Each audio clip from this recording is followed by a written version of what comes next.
जय हिंद दोस्तों, स्वागत है आपका अपने YouTube चैनल पर। रेडी हो जाइए, आज हम 72वें बीपीएससी टेस्ट सीरीज का सबसे इंपॉर्टेंट सेट देखने वाले हैं, जो कि आपको दृष्टि आईएएस के द्वारा जो 72वें बीपीएससी का टेस्ट कराया जा रहा है उसका हम लोग देखेंगे। टेस्ट में 23 का आज आपका पार्ट 2 होने वाला, ध्यान रखिएगा। आपका FLT 13 होने वाला है।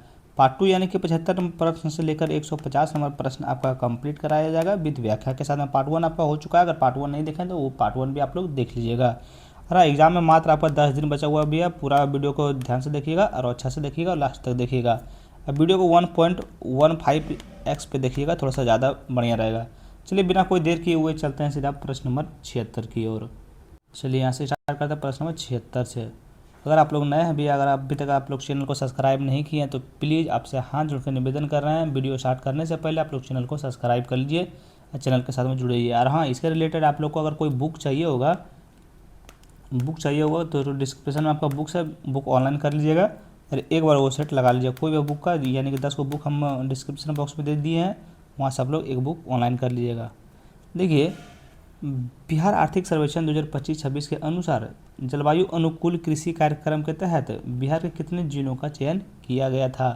तो बिहार के कितने जिलों का चयन किया गया था, तो आपको बिहार का 30 जिलों का चयन किया गया था। ध्यान में रखिएगा। तो वर्ष 2020 और 21 और 2024 और 25 के बीच जलवायु अनुकूल कृषि पद्धतियों को बढ़ावा देने के लिए बिहार के 30 जिलों का चयन किया गया था। ध्यान रखिएगा। नेक्स्ट क्वेश्चन पर चलते हैं, प्रश्न नंबर 77 की ओर। तो बिहार बजट 2026-27 के व्यय के संबंध में निम्नलिखित कथनों पर विचार कीजिए। बिहार बजट 2026-27 के व्यय से संबंध में निम्नलिखित कथनों पर विचार कीजिए और सही उत्तर को आप लोग को बताना है। सही उत्तर को बताना, देखिए, एक में सामाजिक सेवाओं की हिस्सेदारी 41.55% है, जो कि बिल्कुल आपका सही है। 41.55% वही हुआ। समान सेवाओं की हिस्सेदारी 28.12% है, जो कि बिल्कुल सही है। 3 में आर्थिक सेवाओं की हिस्सेदारी 23.39% है, जो कि बिल्कुल आपका गलत है। ऋण और पेशगियों की हिस्सेदारी, ये भी गलत है, आपको भी ध्यान रखिए। तो इसका सही उत्तर आपका ऑप्शन नंबर ए हो जाएगा। 1 और 2 आपका सही है। किसके बारे में? बिहार बजट 2026-27 के व्यय के संबंध में कथन 1 और 2 आपका सही है। नेक्स्ट क्वेश्चन पर चलते हैं, प्रश्न नंबर 78 की ओर।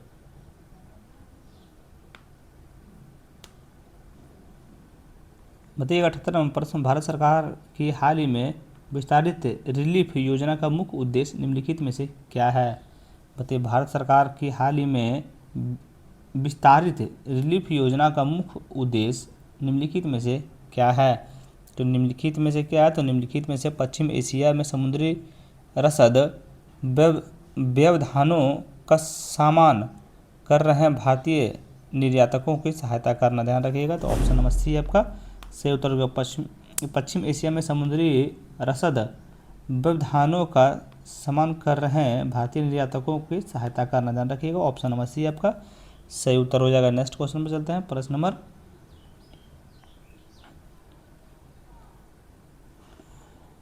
79 को। थोड़ा सा देखिएगा भैया, थोड़ा सा मैनेज कीजिएगा। क्वेश्चन कुछ है तो PDF सही आया नहीं है, इसके कारण थोड़ा सा ऐसे दिख रहा है आपको।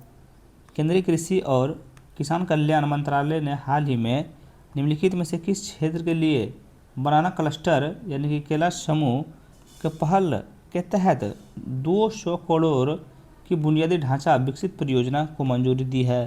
कितना दी है? तो 200 करोड़ की बुनियादी ढांचा विकास योजना की मंजूरी दी है। तो ये आपका यह 9 गुना बढ़ जाती है। कितना? ये आपका कहाँ दिया हुआ है, तो ध्यान रखिएगा। ये आपका दिया हुआ है जलगांव में। कहाँ? जलगांव कहाँ है? तो ऑप्शन नंबर आपका Maharashtra, Jalgaon Maharashtra. Option number B आपका सही उत्तर हो जाएगा। देखिए, केंद्रीय कृषि मंत्रालय ने महाराष्ट्र के जलगांव में 200 करोड़ की बनाना क्लस्टर परियोजना को मंजूरी दी है। ध्यान में रखिएगा। नेक्स्ट क्वेश्चन पर चलते हैं, प्रश्न नंबर 80 की ओर। नव स्थापित आर्थिक स्थिरीकरण कोष के संदर्भ में निम्नलिखित कथनों पर विचार कीजिए। क्या करना? निम्नलिखित कथनों पर आप लोग को विचार करना है। कौन सा कथन आपका सही है ये आप लोग को बताना है। कौन सा कथन सही है? तो देखिए, एक में यह एक विशेष 1 लाख करोड़ की वित्तीय बफर है, जो कि बिल्कुल सही है। 2 में है यह कोष को भारत का 4.4% राजकोषीय घाटे का लक्ष्य का उल्लंघन किए बिना केवल तेल कीमतों का उछाल जैसी बाहरी समिष्ट आर्थिक झटकों को अवशोषित करने के लिए डिजाइन किया गया है, जो कि बिल्कुल आपका सही है। इसका प्रबंध वाणिज्य और उद्योग मंत्रालय द्वारा किया गया है, जो कि बिल्कुल आपका गलत है, ध्यान रखिएगा। तो इसका सही उत्तर कौन सा होगा? तो देखिए, नवस्थापित आर्थिक स्थिरीकरण कोष के संदर्भ में कथन 1 और 2 आपका सही है। तो 1 और 2 आपका ऑप्शन नंबर ए आपका राइट आंसर हो जाएगा। नेक्स्ट क्वेश्चन पे चलते हैं, प्रश्न नंबर 80 की ओर। बताइए, यदि किसी एक वस्तु पर नियत बल इस प्रकार लगाया जाता है कि उस संवेग उसके प्रारंभिक मान का 3 गुना हो जाता है, तो उसकी गतिज ऊर्जा में क्या परिवर्तन होगा? तो उसका गतिज ऊर्जा में क्या परिवर्तन होगा, ध्यान रखिएगा। तो यह 9 गुना बढ़ जाती है। क्या? यह 9 गुना बढ़ जाती है। ऑप्शन नंबर डी आपका सही उत्तर हो जाएगा। इसको थोड़ा सा सॉल्व करना पड़ेगा भैया, थोड़ा सा इस चीज़ को समझिएगा। नेक्स्ट क्वेश्चन पे चलते हैं, प्रश्न नंबर फिजिक्स का क्वेश्चन आ गया है।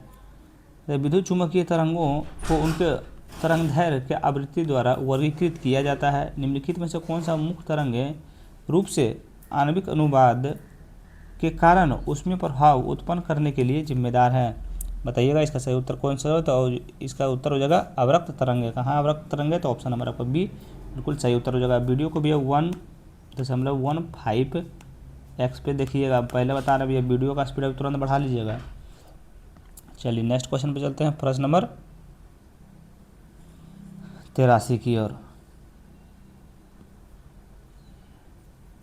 चलिए 83 में प्रश्न देखिए, इसको हम लोग को थोड़ा सॉल्व करना पड़ेगा। तो इसका आंसर हम बता देते हैं। इसका आंसर हो जाएगा आपका 2.1 सेकेंड।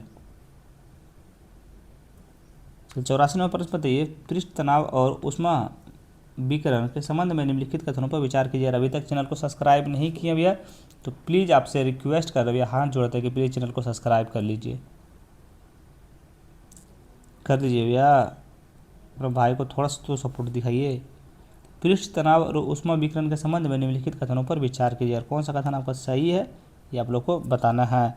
कौन सा कथन सही है ये आप लोग को बताना। देखिए, कथन 1 में आपका है, गर्म सूप अधिक स्वादिष्ट लगता है क्योंकि उच्च तापमान पृष्ठ तनाव को कम करता है, जिससे यह स्वाद कलिकाओं पर अधिक प्रभावी ढंग से फैल पाता है, जो कि बिल्कुल आपका सही है। देखिए, एक काली और खुरदरी सतह समान तापमान पर एक सफ़ेद और पॉलिश की गई सतह की तुलना में ऊष्मा की बेहतर विकिरण होती है, जो कि बिल्कुल आपका सही है। ध्यान रखिएगा, बिल्कुल सही। हमको पता है कि भैया आप लोग को थोड़ा सा समझ में नहीं आ रहा होगा, तो हम बात को समझ सकते हैं। देखिए, घाव धोने वाले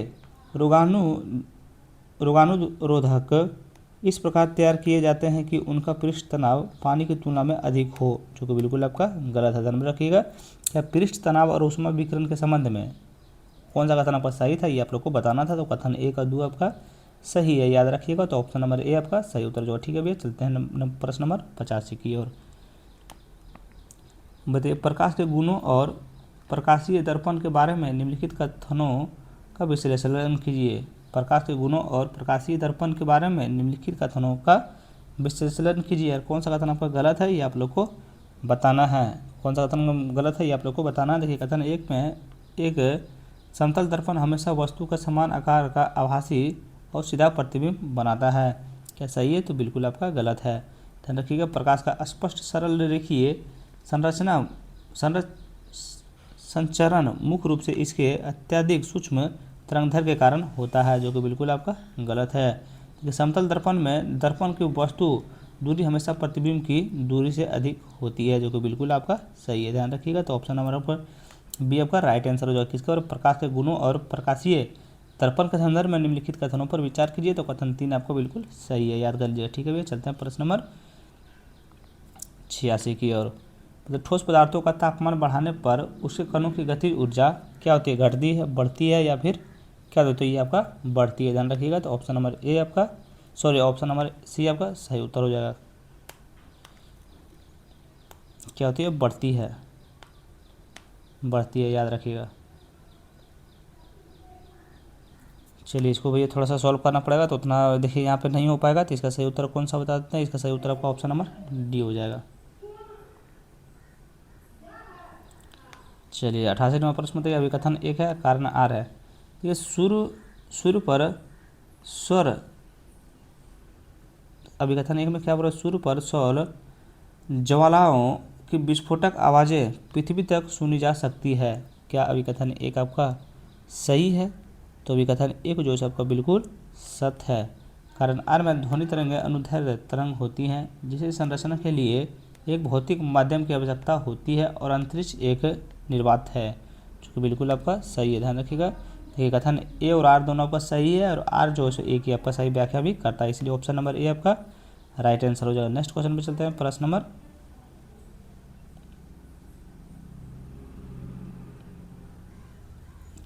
प्रश्न नंबर 88 की ओर, प्रश्न नंबर 89 की ओर।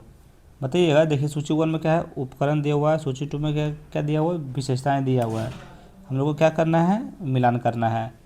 बताइएगा। सूची 1 में दिया गया है, देखिए वैज्ञानिक उपकरणों की सूची, सूची 2 में दी गई उनकी परिभाषा विशेषताओं से मिलान कीजिए। चलिए बताइए। अल्टीमीटर, अल्टीमीटर का मिलान करेंगे तो क्या, अल्टीमीटर का मिलान कर ऊंचाई और स्तर निर्धारित करने के लिए उपयोग किए जाने वाला उपकरण। तरह के मैनोमीटर, मैनोमीटर का हो जाएगा 2 में हो जाएगा बंद तरल पदार्थों का दबाव को मापने के लिए उपयोग किए जाने वाला उपकरण। ट्रांसपोंडर, ट्रांसपोंडर आपका हो जाएगा 3 में संकेत प्राप्त करने और तुरंत प्रतिक्रिया प्रसारित करने के लिए उपयोग किया जाने वाला उपकरण। देखिए नेफेलोमीटर, नेफेलोमीटर क्या हो जाएगा, निलंबित कणों द्वारा प्रकाश के परिकिरण को सामने के लिए उपयोग किए जाने वाला उपकरण। ध्यान रखिएगा। तो इसका सही उत्तर कौन सा हो जाएगा, तो ऑप्शन नंबर ए आपका राइट आंसर हो जाएगा। इसको भी थोड़ा सा आपको याद करने का जरूरत है भैया, थोड़ा सा याद कर लीजिएगा। चलिए नेक्स्ट क्वेश्चन पर चलते हैं, प्रश्न नंबर 90 की ओर। बताइएगा। देखिए थोड़ा साफ नहीं दिख रहा भैया, हम टैब में बना रहे हैं, इसके कारण थोड़ा सा ज़्यादा जूम करना पड़ता है, इसलिए थोड़ा सा साफ से नहीं दिख रहा, थोड़ा सा बात को समझिएगा। देखिए जब दीवारें पर बुझे हुए चूने से सफ़ेद की जाती है तो कुछ दिनों के बाद एक चमकदार सफ़ेद परत दिखाई देती है। वह परत किस विशिष्ट यौगिक से बनने के कारण होती है। बताइए किस विशिष्ट यौगिक के बनने के कारण यह होती है, तो आपका कैल्शियम कार्बोनेट के कारण आपका ये तो होती है। कैल्शियम कार्बोनेट आपका ऑप्शन नंबर सी आपका सही उत्तर हो जाएगा। देखिए इसके बारे में थोड़ा सा हम लोग जानते हैं। बुझे हुए चूने को रासायनिक रूप से कैल्शियम हाइड्रोक्साइड के रूप में जाना जाता है। जब इसे दीवार पर लगाया जाता है तो यह वायुमंडलीय कार्बन डाइऑक्साइड के साथ 2 से 3 दिनों के भीतर धीरे धीरे प्रतिक्रिया करके कैल्शियम कार्बोनेट की परत पतली, सख्त और चमकदार परत बनाता है। याद रखिएगा। नेक्स्ट क्वेश्चन पर चलते हैं, प्रश्न नंबर 91 की ओर। रासायनिक बंधन में किसी परमाणु द्वारा साझा किए गए इलेक्ट्रॉनों को अपनी एक आकर्षित करने की प्रवृत्ति को विद्युत ऋणात्मकता कहा जाता है। वह कौन सा तत्व गुण के लिए पोलिश पैमाने पर शीर्ष पर है। कौन सा पोलिश पैमाने पर शीर्ष पर है, तो ये आपको फ्लोरीन पे ध्यान रखिएगा। फ्लोरीन।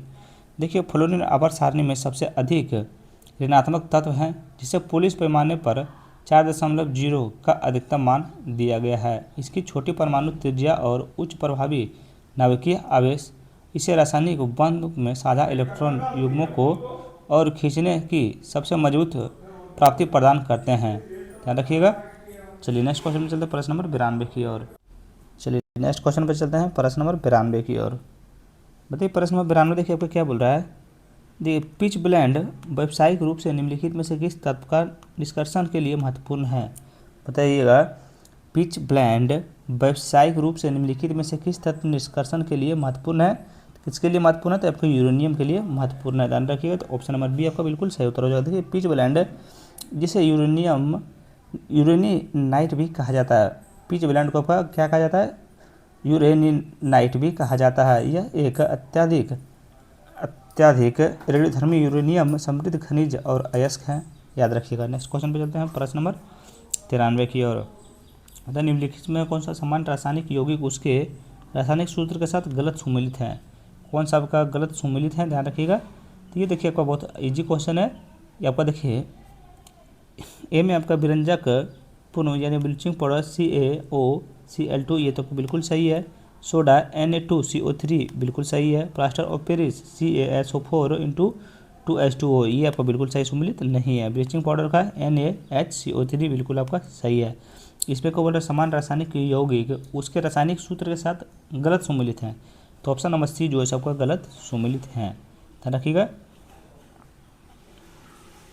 देखिए रासायनिक सूत्र प्लास्टर ऑफ पेरिस का क्या हो जाएगा।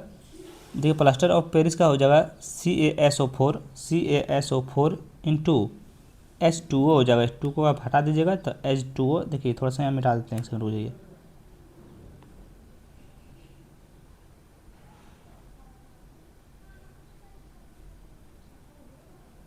H2O, तो फिर ये आपका सही हो जाएगा। ध्यान रखिएगा, यहाँ पे जो 2 लिखा हुआ था वो 2 आपका नहीं होगा, याद रखिएगा। और अभी तक चैनल को सब्सक्राइब नहीं किया भैया तो प्लीज़ चैनल को सब्सक्राइब कर लीजिए। नेक्स्ट क्वेश्चन में चलते हैं प्रश्न नंबर 94 की ओर।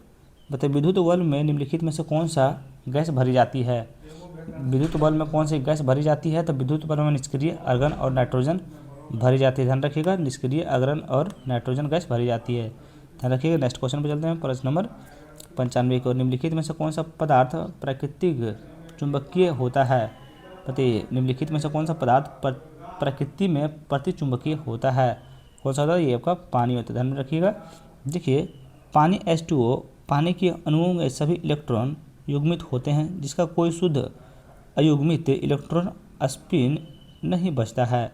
इस प्रकार के बाहरी चुंबकीय क्षेत्र के संपर्क आने पर पानी एक कमजोर ऋणात्मक प्रेरित चुंबकीय प्रदर्शित करता है, जो क्षेत्र को थोड़ा सा प्रतिकर्षित करता है, जिससे यह प्रतिचुंबकीय बन जाता है। ध्यान रखिएगा। नेक्स्ट क्वेश्चन पे चलते हैं प्रश्न नंबर 96 की ओर। चलिए 96 नंबर प्रश्न उतना पता नहीं चल रहा है भैया, ध्यान रखिएगा। क्या बोला, पदार्थ की प्रकृति और भौतिक परिवर्तनों के संबंध में निम्नलिखित कथनों पर विचार कीजिए। क्या लिखा, पदार्थ की प्रकृति और भौतिक परिवर्तनों के संबंध में निम्नलिखित कथनों पर विचार कीजिए। कौन सा कथन आपका सही है ये आप लोग को बताना है। देखिए कथन 1 में आपका है, एक यौगिक की विशेषताएं एक निश्चित स्थिर संरचना होती है, जबकि एक मिश्रण संरचना परिवर्तनशील होती है, जो कि बिल्कुल आपका सही है। पानी में चीनी घोलना एक भौतिक परिवर्तन है, जिसके परिणाम स्वरूप एक समांगी मिश्रण प्राप्त होता है, जो कि बिल्कुल आपका सही है। हम पढ़ के सुना दिए हुए 96 नंबर प्रश्न का। देखिए एक उतना समझ में नहीं आ रहा है, इसका सही उत्तर 2 और 3 होगा। 2 और 3 आपका ऑप्शन नंबर बी में है। चलिए नेक्स्ट क्वेश्चन पर चलते हैं प्रश्न नंबर 97 की ओर। मतलब निम्नलिखित में से कौन सा परवल अम्ल का उदाहरण है। बताइए निम्नलिखित में से कौन सा परवल अम्ल का उदाहरण है। तो क्या बोला, नीचे दिए गए उपयोग करके सही उत्तर को चुनना है। नीचे निम्नलिखित में से कौन सा परवल अम्ल का उदाहरण है। परवल अम्ल का उदाहरण आपका कौन सा है, तो 1 और 3 है। हाइड्रोक्लोरिक अम्ल है और आपका सल्फ्यूरिक अम्ल है। ध्यान रखिएगा, 1 और 3 आपका ऑप्शन नंबर सी आपका सही उत्तर हो जाएगा। चलिए नेक्स्ट क्वेश्चन चलते हैं प्रश्न नंबर 98 की ओर। देखिए सूची 1 में प्रतीक है, सूची 2 में आपका वर्गीकरण है। बताइए ऑक्सीयम OS आपका किस में हो जाएगा, तो ये हो जाएगा आपका 2 में संक्रमण तत्व है। बताइए सीजियम CS का वर्गीकरण क्या हो जाएगा, सीजियम CS का वर्गीकरण आपका हो जाएगा क्षार धातु में हो जाएगा। बताइए समेरियम का आपका वर्गीकरण क्या हो जाएगा, तो समेरियम का वर्गीकरण आपका हो जाएगा, ध्यान में रखिएगा, फेनेलेथेनोइड हो जाएगा। तो नेपच्यून में आपका हो जाएगा एंटीनोइड तत्व हो जाएगा। ध्यान रखिएगा, तो इसका सही उत्तर आपका ऑप्शन नंबर ए हो जाएगा। ध्यान रखिएगा। नेक्स्ट क्वेश्चन पे चलते हैं प्रश्न नंबर 99 की ओर। इसका सही उत्तर आपको नहीं पता चल रहा है, छोड़िए हटाइए, आगे बढ़ते हैं प्रश्न नंबर 100 को। निम्नलिखित में से कौन सा प्रक्रिया मिट्टी से पौधों में जड़ों के पानी का परिवहन के लिए जिम्मेदार है। तो निम्नलिखित में से कौन सी प्रक्रिया मिट्टी से पौधों की जड़ों में पानी का परिवहन के लिए जिम्मेदार है, तो ये आपका परासरण जिम्मेदार है। ध्यान रखिएगा। देखिए परासरण एक चयनात्मक परागमय कोशिका झिल्ली के माध्यम से उच्च जल क्षमता वाले क्षेत्र से कम जल क्षमता वाले क्षेत्र की और पानी की अणुओं की शुद्ध गति है, याद रखिएगा। नेक्स्ट क्वेश्चन पे चलते हैं प्रश्न नंबर 101 की ओर। बताइए किन विशिष्ट कोशिकाओं को मानव शरीर की सबसे लंबी कोशिकाओं के रूप में मान्यता प्राप्त है। मान्यता प्राप्त तंत्रिका कोशिकाएं को हैं, ध्यान में रखिए, किसको, तंत्रिका कोशिकाएं को हैं। ध्यान रखिए वन लाइनर आ रहा भैया, जीवाणु जैसे प्रोकैरियोटिक जीवों में कोशिका द्रव के स्पष्ट परिभाषित केंद्रीय क्षेत्र जिसमें से प्राथमिक अनुवंशिकी सामग्री होती है क्या कहलाता है, ध्यान रखिएगा, क्या कहलाता है, तो आपको केंद्र काव्य कहलाता है। केंद्र काव्य यानी ऑप्शन नंबर बी आपका सही उत्तर हो जाएगा।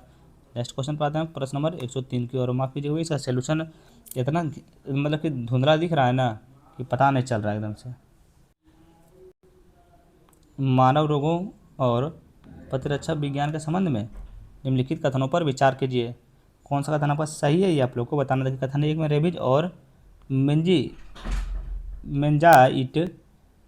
मेनिंजाइटिस गंभीर बीमारियां हैं जो सीधे केंद्रीय तंत्र को प्रभावित करता है।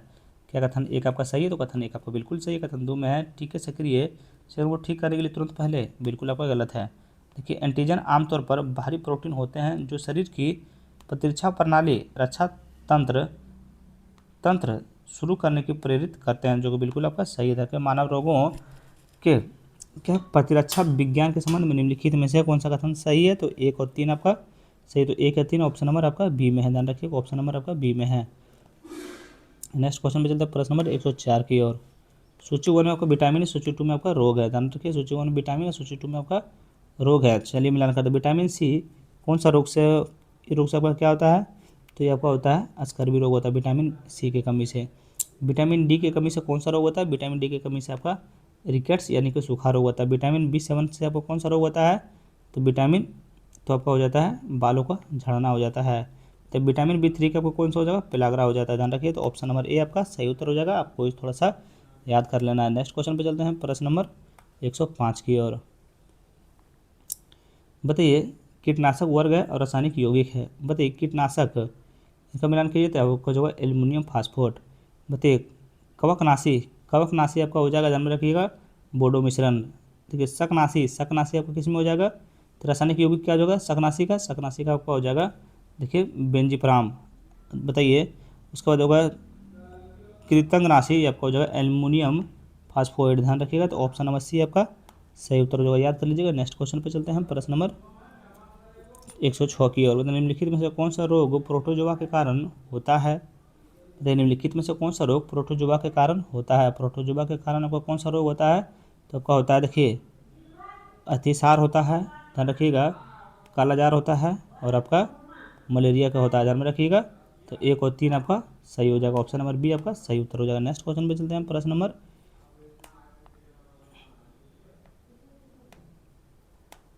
107 में प्रश्न बताइएगा जीव विज्ञान में निम्नलिखित शाखाओं में से कौन सा एक अपने अध्ययन क्षेत्र का सही सुमेलित नहीं है? तो जीव विज्ञान की निम्नलिखित शाखाओं में से कौन सा एक अपने अध्ययन क्षेत्र के लिए से सही सुमेलित नहीं है? अध्ययन क्षेत्र से आपको कौन सा सही सुमेलित नहीं है?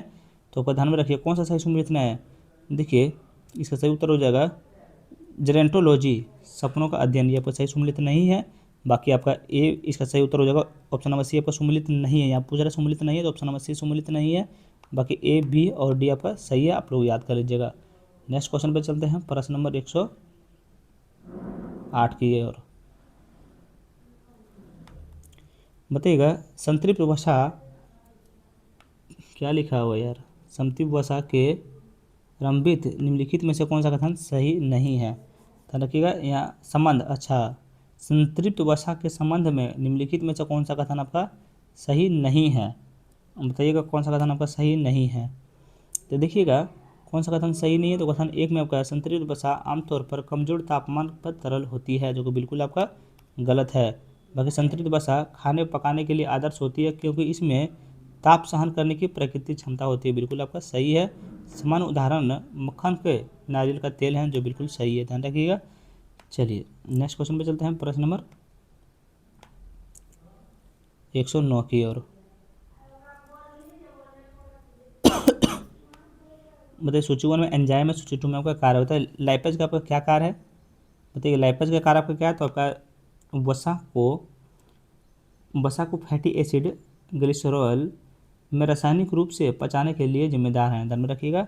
बताइए आपका प्रोटीज आपका किस में? प्रोटीज आपका आ जाएगा एंजाइमों का एक सामान्य वर्ग जो प्रोटीन पेप्टाइड्स में तोड़ना, ध्यान रखिएगा। देखिए इमाइलेज आपका किस में होगा? तो एमाइलेज आपका हो जाएगा, ध्यान में रखिए 3 में जटिल कार्बोहाइड्रेट को सरल शर्करा में तोड़ने को उत्प्रेरित करना। तो पेप्सिन अमाशय पेट का अत्यधिक अम्लीय वातावरण में के रूप में बेहतर रूप से कार्य करता है, ध्यान रखिएगा। तो इसका सही उत्तर आपका ऑप्शन नंबर ए आपका राइट आंसर हो जाएगा। नेक्स्ट क्वेश्चन पे चलते हैं प्रश्न नंबर 110 की ओर। बताइए निम्नलिखित जैविक गधांश, चलिए इसका ये बहुत हार्ड क्वेश्चन है, ये क्वेश्चन हमको नहीं पता है, इसका आंसर भी मेरे पास नहीं है, इसीलिए हम आंसर उस टाइम नहीं लिखे थे। 111 नंबर प्रश्न बताइए अमेरिका इंडिया कैबिनेट क्या है? साफ से नहीं दिख रहा है। इंडिया अमेरिका कनेक्ट पहल के तहत अगले 5 वर्षों में कितने निवेश की घोषणा की है? कितने निवेश की घोषणा की है? ध्यान रखिएगा। तो ये आपका जो है सिर्फ $15 बिलियन का आपका निवेश की घोषणा की है, ध्यान रखिएगा। नेक्स्ट क्वेश्चन पे चलते हैं, प्रश्न नंबर 112 की ओर। तो बीरबल साहनी पूरा विज्ञान संस्थान BSIP द्वारा खोजे गए 700 साल पुराने बट वृक्ष के संबंध में विचार कीजिए। ये बताइए, बीरबल साहनी पूरा विज्ञान संस्थान द्वारा खोजे गए 700 साल पुराने बट वृक्ष के संबंध में कथनों पर विचार कीजिए। और उपयुक्त में से कौन सा आपका कथन सही है, ये आप लोग को बताना है। कौन सा कथन आपका सही है, ये आप लोग को बताना है। देखिए, कथन 1 में यह दुनिया का सबसे पुराना जीवित बट वृक्ष माना जा रहा है, जो कि बिल्कुल आपका सही है। यह बिहार के मुंगेर में स्थित ITC परिसर में मिला है, जो कि बिल्कुल आपका सही है। ध्यान रखिएगा, इसका सही उत्तर आपका ऑप्शन नंबर सी हो जाएगा। 1 और 2 आपका सही है। नेक्स्ट क्वेश्चन पे चलते हैं, प्रश्न नंबर 113 की ओर। तो बिहार राज्य महिला आयोग द्वारा मामले का त्वरित निपटारे के लिए कौन सा कार्यक्रम चलाया गया है? मतलब बिहार राज्य महिला आयोग द्वारा मामले की त्वरित निपटाने के लिए कौन सा कार्यक्रम चलाया गया है? तो महिला आयोग द्वारा आपके द्वारा, ध्यान में रखिएगा, महिला आयोग आपके द्वारा, ऑप्शन नंबर बी आपका सही उत्तर हो जाएगा। यही कार्यक्रम आपके महिलाओं के द्वारा चलाया गया है। इससे 14 नंबर प्रश्न बताइएगा, बिहार का पहला एरो सिटी कहाँ बनाया जाएगा? बिहार का पहला एरो सिटी आपका कहाँ बनाया जाएगा? बिहार का पहला एरो सिटी आपका जो है सो देखिए हरिहर नाथपुर सोनपुर में मनाया जाएगा। ध्यान रखिएगा, ऑप्शन नंबर बी आपका सही उत्तर हो जाएगा। देखिए, बिहार का पहला एरो सिटी सोनपुर के हरिहरनाथपुर में बनेगा। यह बिहार का तीसरा ग्रीनफील्ड एयरपोर्ट होगा, याद रखिएगा। नेक्स्ट क्वेश्चन पे चलते हैं, प्रश्न नंबर 115 की ओर। मतलब नासा द्वारा जारी पृथ्वी की रात की रोशनी ग्लोबल मैप 2022 के अनुसार सत्य कथन का चयन करें। सत्य कथन का आपको चयन करने बोला। देखिए, बिहार तथा उत्तर प्रदेश रात की रोशनी में उल्लेखनीय में कमी देखी गई, जो कि बिल्कुल आपका गलत है। विशेष रूप से नासा ब्लैक मार्बल प्रोजेक्ट के तहत VIRSS यानी कि visible infrared imaging radiometer shoot data का उपयोग करके किया गया, जो कि बिल्कुल आपका सही है। ध्यान रखिए, तो ऑप्शन नंबर बी आपका सही उत्तर हो जाएगा। नेक्स्ट क्वेश्चन पे चलते हैं, प्रश्न नंबर 116 की ओर। बताइए, देखिए, ई श्रम पोर्टल के पंजीकरण और संगठित श्रमिकों के मामले में बिहार का कौन सा स्थान है?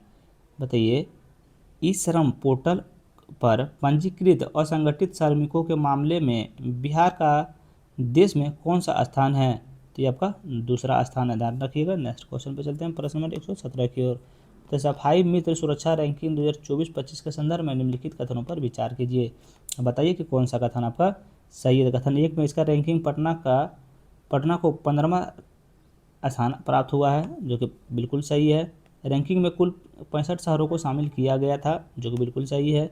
इसका उद्देश्य सीवर और सेप्टिक टैंक में मानव प्रवेश को रोकना तथा सफाई कर्मचारियों को बेहतर स्वास्थ्य और सामाजिक सुरक्षा प्रदान करना, बिल्कुल आपका सही है। ध्यान रखिए, सफाई मित्र सुरक्षा रैंकिंग 2024-25 के संदर्भ में कौन सा कथन सही है? तो तीनों कथन आपका सही है, याद रखिएगा। तो ऑप्शन नंबर डी आपका सही उत्तर हो जाएगा। नेक्स्ट क्वेश्चन पे चलते हैं, प्रश्न नंबर 118 की ओर। बताइए, बिहार सेमीकंडक्टर नीति 2026 के तहत वर्ष 2031 तक राज्य के GSDP में कितना योगदान हासिल करने का लक्ष्य रखा गया है? कितना रखने का लक्ष्य रखा गया? तो आपका 5% रखने का लक्ष्य रखा गया है। 119वां प्रश्न देखिए, वर्ष 2026 का रामचंद्र खान सामाजिक विज्ञान पुरस्कार किसे प्रदान किया गया है? किसे प्रदान किया गया? तो आपका प्रेम कुमार मानी को प्राप्त किया गया। ध्यान रखिए, ऑप्शन नंबर बी आपका सही उत्तर हो जाएगा। देखिए, 2026 का रामचंद्र खान सामाजिक विज्ञान पुरस्कार लेखक प्रेम कुमार मनी को उनके पुस्तक भारत एक विचार परंपरा के लिए प्रदान किया गया है। ध्यान रखिएगा। नेक्स्ट क्वेश्चन है 120 की ओर। बताइए, इंजन निर्माण क्षमता की दृष्टि से मधेपुरा रेल इंजन कारखाना का देश का कौन सा स्थान है? बताइए, इंजन निर्माण क्षमता की दृष्टि से मधेपुरा रेल इंजन कारखाना का देश में कौन सा स्थान है? तो देश में आपका छठा स्थान है। कौन सा आपका छठा स्थान? ध्यान रखिएगा। अगला नंबर प्रश्न बताइएगा, देखिए, प्लास्ट इंडिया 2026 का थीम क्या थी? मतलब प्लास्ट इंडिया 2026 की थीम क्या थी? बताइए, 2026 की आपका थीम क्या थी? तो आपको भारत नेक्सेट है, ध्यान रखिए। तो ऑप्शन नंबर बी आपका सही उत्तर हो जाएगा। नेक्स्ट क्वेश्चन पे चलते हैं। बताइए निम्न में से कौन सा सम्मेलन और उसका शहर सही सुमेलित है। तो ये निम्न में से कौन सा सम्मेलन और उसका शहर सही सुमेलित है। बताइए ब्रिक्स शिखर सम्मेलन 2025 रियो डी जेनेरियो, क्या आपका सही सुमेलित है। तो बिल्कुल आपका सही सुमेलित हैं, ध्यान रखिए, बिल्कुल आपका सही सुमेलित है, याद रखिए। तो ऑप्शन नंबर ए आपका सही उत्तर हो जाएगा। नेक्स्ट क्वेश्चन पे चलते हैं, प्रश्न नंबर 123 की ओर। किन दो व्यक्तियों को मेजर ध्यानचंद्र खेल रत्न पुरस्कार 2024 से सम्मानित किया गया है। बताइए किन दो व्यक्तियों को मेजर ध्यानचंद्र खेल रत्न पुरस्कार 2024 से सम्मानित किया गया है। तो ये आपका देखिए हरमनप्रीत सिंह और मनु भाकर को आपका किया गया, ध्यान रखिएगा, हरमनप्रीत सिंह और मनु भाकर को आपका मेजर ध्यानचंद्र पुरस्कार 2024 से सम्मानित किया गया था, ध्यान रखिएगा। नेक्स्ट क्वेश्चन पर चलते हैं, प्रश्न नंबर 124 की ओर। मई 2026 में भारत का सकल जीएसटी राजस्व के संबंध में निम्नलिखित कथनों पर विचार कीजिए। बताइए मई 2026 में भारत का सकल जीएसटी राजस्व के संबंध में निम्नलिखित कथनों पर विचार करना है। कौन सा कथन आपका सही है ये आप लोग को बताना। देखिए एक में कुल सकल जीएसटी राजस्व कितना 1,94,184 करोड़ दर्ज किया गया है, जो कि बिल्कुल सही है। देखिए इसमें वार्षिक आधार पर 3.2% की वृद्धि हुई है, बिल्कुल सही है। आईजीएसटी संग्रह 1,11,644 करोड़ रहा है, जो कि बिल्कुल आपका सही है, ध्यान रखिए। तीनों का कथन सही होगा तो ऑप्शन नंबर बी आपका राइट आंसर हो जाएगा, याद रखिएगा। नेक्स्ट क्वेश्चन पे चलते हैं, प्रश्न नंबर 125 की ओर। प्रश्न नंबर 125 की ओर चलिए बताइएगा। आरबीआई क्वेश्चन क्या है। आरबीआई भारत के जीडीपी वृद्धि अनुमान के संबंध में निम्नलिखित कथनों पर विचार करना है। क्या बोल रहा है, आरबीआई भारत के जीडीपी वृद्धि अनुमान के संबंध में निम्नलिखित कथनों पर विचार करना है। सत कथन का आपका चयन करना है, सत कथन का क्या करना है, चयन करना। देखिए एक में चालू वित्त वर्ष 2026-27 के लिए जीडीपी वृद्धि अनुमान 6.9% से घटकर 6.6 किया गया है, जो कि बिल्कुल आपका सही है। वित्त वर्ष 2025-26 के लिए भारत का सकल घरेलू उत्पाद वृद्धि 7.7 दर्ज की गई है, जो कि बिल्कुल आपका सही है, ध्यान रखिएगा। आरबीआई भारत के द्वारा जीडीपी की वृद्धि अनुमान के संबंध में कथन दोनों आपका सही है, ध्यान रखिए। तो ऑप्शन नंबर सी आपका सही उत्तर हो जाएगा। नेक्स्ट क्वेश्चन पर चलते हैं, प्रश्न नंबर 126 की ओर। बताइए आवधिक श्रम बल सर्वेक्षण की वार्षिक रिपोर्ट 2025 के अनुसार निम्नलिखित कथनों पर विचार कीजिए। निम्नलिखित कथनों पर आपको विचार करना है।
चलिए यहाँ से शुरुआत करते हैं। थोड़ा सा स्पेस फुल हो गया था, इसके कारण थोड़ा सा टैब रुक गया था, थोड़ा सा जल्दी जल्दी डिलीट मारा, उसके बाद यहाँ पे आ गए। बताइए आवधिक श्रम सर्वेक्षण की वार्षिक रिपोर्ट 2025 के अनुसार निम्नलिखित कथनों पर विचार कीजिए।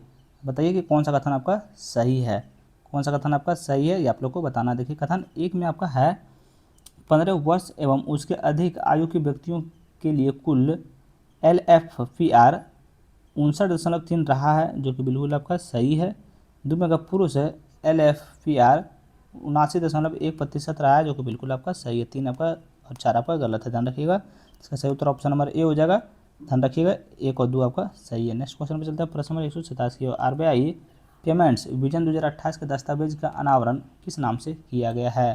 तो किस नाम से किया गया है, तो आपका शिपिंग इंडियन पेमेंट्स फ्रंटियर के नाम से आपका किया गया है, ध्यान रखिएगा। तो ऑप्शन नंबर बी आपका सही उत्तर हो जाएगा। नेक्स्ट क्वेश्चन पे आते हैं। आरबीआई MSMES के लिए बिना गारंटी वाले ऋण की सीमा दोगुनी करके कितनी करके प्रस्ताव रखा है। कि आरबीआई ने एमएसएमईएस के लिए बिना गारंटी वाले ऋण की सीमाओं दोगुनी करके कितनी करने का प्रस्ताव रखा गया, कितनी करने का प्रस्ताव रखा गया, तो 20 लाख करने के प्रस्ताव रखा गया है, ध्यान रखिएगा। नेक्स्ट क्वेश्चन पे आता है प्रश्न नंबर 129 की। नीति आयोग की report MSME sell through convergence of scheme के अनुसार भारत जीडीपी में एमएसएमई क्षेत्र का योगदान कितना है? इसका योगदान कितना है? तो 29 से आपका 30 है। 29 से 30 आपका ऑप्शन नंबर सी में है। नेक्स्ट क्वेश्चन पे चलते हैं प्रश्न नंबर 130 की ओर। निम्नलिखित रामसर स्थलों को उनके संबंधित राज्यों से सम्मिलित कीजिए। बताइए निम्नलिखित रामसर स्थलों को उनसे संबंधित राज्यों से सम्मिलित कीजिए। तो आपको कौन सा सम्मिलित हो जाएगा? देखिए रामसर स्थल हो गया, ये आपका राज्य हो गया। बताइए पटना पक्षी अभ्यारण्य आपका कहाँ है? तो ये आपको ध्यान में रखिए, ये आपका उत्तर प्रदेश में। अभी हाल ही में ये क्वेश्चन आपका पूछा गया है बिहार दरोगा में, शायद बिहार दरोगा में पूछा गया है। अगर इसमें अगर पूछ देगा पटना पक्षी अभ्यारण्य कहाँ है, तो बहुत लोग क्या किए पटना मार के चला है। मेरा खुद का भाई जो है जो एग्जाम देने गया था तो पूछा पटना पक्षी अभ्यारण्य कहाँ है, तो वो पटना मार के चला आया था, लेकिन है उसका उत्तर प्रदेश। ध्यान में रखिएगा पटना पक्षी अभ्यारण्य कहाँ है, तो आपको उत्तर प्रदेश में। बताइए झारीडंड आपका गुजरात में है, ध्यान में रखिएगा। देखिए सिलचर झील आपका किस राज्य में है? तो ये आपका है, ध्यान में रखिएगा, राजस्थान में है। बताइए कोपरा जलाशय आपका छत्तीसगढ़ में, ध्यान रखिएगा। तो ऑप्शन नंबर ए आपका सही उत्तर हो जाएगा, याद रखिएगा। 131वां प्रश्न बताइएगा 2021 की तुलना में ISFR 2023 में भारत में वन अनावरण में कितनी वृद्धि हुई है? भारत में वन अनावरण की कितनी वृद्धि हुई? तो 156 वर्ग किलोमीटर की वृद्धि हुई है, याद रखिएगा। नेक्स्ट क्वेश्चन में चलते हैं प्रश्न नंबर 132 के। रसायन विज्ञान के नोबेल पुरस्कार 2025 के विजेताओं को उनके जन्म स्थान से सम्मिलित कीजिए। क्या विजेता है, जन्म स्थान है? बताइए सुसुमु कितागावा का जन्म स्थान कहाँ है? तो इनका जन्म स्थान आपका जो है सो है जापान है। बताइए रिचर्ड और ऑप्शन का कहाँ है? तो इनका आपका यूनाइटेड किंगडम है। बताइए उमर यादी का आपका जॉर्डन जन्म स्थान है। तो ऑप्शन नंबर ए आपका सही उत्तर हो जाएगा। नेक्स्ट क्वेश्चन पे आते हैं प्रश्न नंबर 133 की ओर। बताइएगा भारत और रूस के बीच हस्ताक्षरित रिलोस समझौते का पूर्ण रूप क्या है? बताइए भारत और रूस के बीच हस्ताक्षरित रिलोस समझौते का पूर्ण रूप क्या है? तो इनका पूर्ण रूप जो है आपका देखिए रेसिप्रोकल एक्सचेंज और लॉजिस्ट रिपोर्ट सपोर्ट है, ध्यान रखिएगा। तो ऑप्शन नंबर ए आपका सही उत्तर हो जाएगा। नेक्स्ट क्वेश्चन पे आते हैं प्रश्न नंबर 134 की ओर। चेन्नई स्थित स्पेस किड्स इंडिया का कौन सा विद्युत चलित रॉकेट विकसित किया है? कौन सा आपका रॉकेट विकसित किया है, ध्यान में रखिएगा। तो ये आपको वायुपुत्र रॉकेट जो है सबका क्या किया है, चालित विकसित किया है, याद रखिएगा। नेक्स्ट क्वेश्चन पे आते हैं प्रश्न नंबर 135 की ओर। बताइए इसरो के चंद्रयान 2 ऑर्बिटर ने पहली बार सीधे तौर पर किस घटना का पता लगाया है? बताइए इसरो के चंद्रयान 2 ऑर्बिटर ने पहली बार सीधे तौर पर किस घटना का पता लगाया? किस घटना का पता लगाया है? तो सूर्य से निकलने वाले शक्तिशाली और सौर विस्फोट का चंद्रमा पर प्रभाव, ध्यान रखिएगा। तो ऑप्शन नंबर बी आपका सही उत्तर हो जाएगा। नेक्स्ट क्वेश्चन पे आते हैं प्रश्न नंबर 136 की ओर। भारत की पहली जनजातीय जीनोम परियोजना किस राज्य में शुरू की है? किस राज्य ने शुरू किया? तो आपका गुजरात राज्य ने आपका शुरू किए हैं, ध्यान रखिएगा। नेक्स्ट क्वेश्चन पे आते हैं प्रश्न नंबर भारत के लगभग 12 लाख केंद्रीय सरकारी कर्मचारियों की झील प्रणाली किस प्लेटफॉर्म पर स्थानांतरित की जाएगी?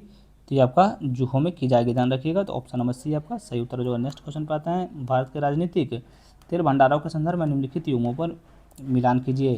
क्या राजनीतिक तेल भंडार हैं और राज्य हैं? बताइए चांदी खोल आपका किस राज्य में आपका है? तेल भंडार आपका जो है सो किस राज्य में है?